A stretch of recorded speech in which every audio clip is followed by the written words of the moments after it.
Okay, now the depth chart is finalized. After giving a lot of answers on Tuesday, Ryan Day decided to give us even more of a depth chart. On Wednesday, Jaden Ballard, kick returning starter. Brandon Innes and Emeka Egbuka, they'll both play a lot at punt returner. Had a lot more to talk about with Ryan Day and the Buckeyes captains as we're 3 days away from Ohio State versus Akron in the Horseshoe. That's Tim May, the 41-year vet. That's Andy Backstrom. We're going to be nice, short, sweet, concise here. Tim, what'd you learn tonight? That this team is champing at the bit. Yes. That is the correct use of the word champing. Champing at the bit to play somebody other than against their offense or their defense. I mean, and, I'm not going to say you feel sorry for Akron. I mean, Akron's a prohibitive underdog, if in fact that is the right term. But the bottom line is this team wants to hit somebody. It's been a long time since the Cotton Bowl. Matter of fact, it was last year since the Cotton Bowl. And Jack Sawyer is one of those who wants to just get out and hit somebody. Emeka Egbuka is as healthy as he's been in a long time. He's feeling great about things. Cody Simon is the save some for the fishes, okay. Tim. But yeah, that's my gist from talking to the captains today and to Ryan Day, the head coach. Okay, there we go. Andy, what'd you learn? Well, so they're not playing themselves. They're playing Akron, but they are playing themselves in a way because that's the measuring stick, and that's something that Jack Sawyer talked about. It's something that Ryan Day talked about, that they're constantly challenging themselves. I mean, look, they're 50.5-point favorites. They probably want to win by 70, and that's got to be the goal. Tim, you've talked about it a lot. The mantra for this team is leave no doubt. I think that starts week 1. They've got 8 home games, and these seniors who came back, it's to make the most of all 8 of those opportunities, and I think that starts on Saturday. I think that's kind of the energy right now is that, yes, they're playing Akron. It's a MAC team, which will be the first 2 games of the season against MAC opponents, but they're not looking at it like that. It's how do we make the most and dominate all 8 times at home. And this isn't ripping the zips, but Akron's defensive front 4 is not going against them will not be the same as going against Ohio State's number 1 front 4, if you follow my drift, right on down the line. So, yeah, you're exactly right. They're just looking forward to hitting somebody who's not their teammate. Yeah, it's interesting. I wrote about it at lettermenrow.com on Wednesday that, the measuring stick, like you said, is Ohio State. The standard is the standard, as some people like to say around here. Ryan Day talked about only having 12 opportunities. You're guaranteed 12. You might as well make the most of all 12. You work too hard not to. A lot of that talk in here, but what I learned a lot tonight, and something that I just didn't think about that much for some reason, was Cody Simon said it's going to be difficult to hear the helmet comms on 3rd down. And you think, well, you're at home, Cody. What are you talking about? When does the crowd get loud? For the home team, on defense on 3rd down. So Cody said 3rd downs are going to be an adventure because he's going to have to hear the helmet comms through 100,000 people screaming.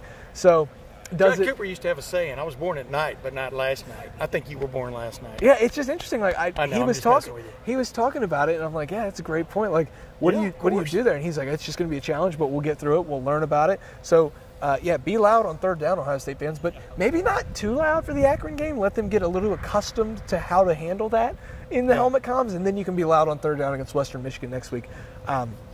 I just thought that was interesting. And, you learn something new every day. I guess that was there are a lot of new things. I'm going to write a little story about that for you, and then we're going to list the new stuff that's going on, because National Football or the football writer. Now, anyway, somebody put out a really nice little list of all the changes. It's a lot. Rules-wise and everything else, and I'm not going to sit there and retype all that, but I'll put a little top on it, you know what I mean? But because it is going to be a little bit different from the 2-minute warning to the helmet comms like you're talking about, to like if Cody Simon comes into the game, who gets the helmet comm then? Will it be Caleb Downs? Maybe. Possibility.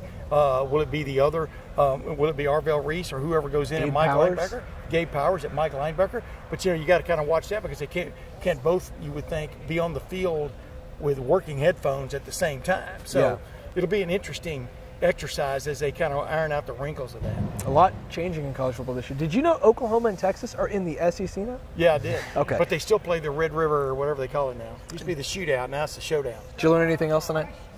Well, Travion Henderson, we got to talk to him, and he was pretty honest about how being a captain was something he never really had the goal of when he came in to Ohio State. And I think that's just a testament to how much he's changed. He's talked, of course, about his faith over the last year and a half, about how much he's changed personally, but that kind of goes hand in hand with that, wanting to have more of a leadership role with this team, how selfless he was to accept someone like Quinshon Judkins in, how selfless Quinshon Judkins was to want to team up with someone like Travion Henderson. Both are stars, and we're going to finally get to see that tandem in the backfield. And they've been pretty coy with us of just not really revealing too much of how that dynamic's going to work and what the carry load's going to work and be like. So I'm curious to see. Yeah, they might not even know, but it's going to be fun to watch, and it's something that we just assume is going to be maybe perfect, and maybe it will be, but I'm curious to see how that plays out. Yeah, they both deserve to be on the field from what I'm hearing. You know what I mean? Obviously, Quinshawn got a little banged up during the camp, but I think he's back pretty 100%. We'll see on Saturday when we get the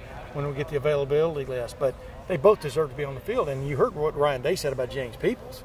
I mean, he likes him, and this kind of has a little bit of a feel to it, like J.K. Dobbins, who ironically grew up about 100 miles from where James Peoples went to high school, and over there in southeast Texas, but south central Texas. But it'd be interesting because James Peoples, at times we've gotten to watch him, he's looked ready. I mean, he's stepped up, so to speak. And he's been here for 8-9 months. He's another guy that wants to play against somebody other than this defense, I'm sure. Yeah. If you want to see James Peoples' debut, Tim, you go to the Game Time app, gametime.co. The Game Time app, gametime.co is the place to go. Game Time Picks, a new feature that they've got on the app. Make sure you use that. And if you find a ticket somewhere else or in the same section, the same row that you bought on Game Time, if you find it somewhere else for cheaper, Game Time will refund you 110% the difference, but that's only if you use the Game Time app and gametime.co. Last-minute tickets, nobody does it better. You want tickets to Ohio State Akron? It's in 3 days. You might want to go to the Game Time app, gametime.co. You want tickets to Western Michigan, a nice little night game here in September, not too cold night game? Go to the Game Time app, gametime.co. Use that new feature, the Game Time Picks. It's a nice app, I promise. Not just sports either. Yeah, you can get concerts. Tim's going to go see some new rap shows. I don't know which ones are playing around here. Some good ones. Yeah, I'm sure Tim will be able to tell us about that at some other point. Andy's going to use it for some concerts that he's going to go to. Right now, go to the Game Time app. 110% the difference. Game Time Picks, Game Time app, gametime.co. Terms apply, always. Tim, anything else before we get out of here? Yeah. You heard me ask Ryan. I'm going to write a little piece about that right before we get done here.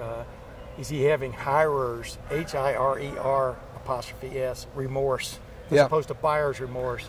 Yeah, that was really clever, Tim. I'll give you that. Really? Thank you. Yeah. Oh, yeah. But it's I think it's dawning on him that in 3 days he's not going to be calling the plays for the first time in a long time at Ohio State. And he's got Chip Kelly, basically.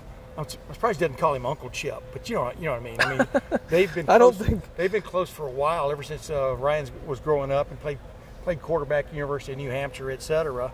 Chip Kelly was his offensive coordinator, and we all know the reputation Chip Kelly has, and I think it's justified, don't you, Andy? And so we'll see how Ryan takes it as the game goes along, whether he goes, I got to call something. Yeah. Well, he may call special teams plays. He was telling us earlier this week that he has the ability to talk to the quarterback on the field. Head coach, he can get on a conversation anytime he wants. But he's trying to leave that to Chip. He's trying to be good about that. I do think it's interesting, though, that he said he's spending more time with the defensive players by virtue of spending more time with special teams, getting to coach those guys. I think that's helping him be more of that CEO of this team. But for the first time, a true head coach. Yeah, which he talked about wanting to do last year with Brian Hartline being offensive coordinator and Kevin Wilson leaving. It just didn't work out the way they maybe intended, and now it's a better try maybe with Chip Kelly actually calling plays, whereas Brian Hartline wasn't really calling plays last year. Yeah. Sorry for checking my phone. Had to make sure we're paying the bills correctly. It's okay, man. It's early in the season, even for us. It's early in the season, which means that we're running a sale at lettermenrow.com. Go to lettermenrow.com right now, or you're going to miss out on the sale. 50% off an entire year. That's $4.99 a month. That's less than that big coffee that you get at Starbucks. The one that I'm going to have Friday morning, probably Saturday on my way to the Horseshoe as well. That's cheaper than Peacock. I think it is. Yeah, for sure. It is. It is definitely cheaper than Peacock. It's $4.99 a month. It's billed annually, but you get 50% off. Use the code KICKOFF24. That's right, KICKOFF24 at lettermenrow.com. You get 50% off an entire year of Lettermen Row. That's 50% off of this man's coverage. He's been doing it for 41 years. You don't want to miss a single word he says. Andy Backstrom, Spencer Holbrook, thanks for watching. Thanks for listening. We'll see you guys over in the Horseshoe on Saturday, but first we'll see you back right here on Friday for those awesome, sweet, wonderful, bold predictions.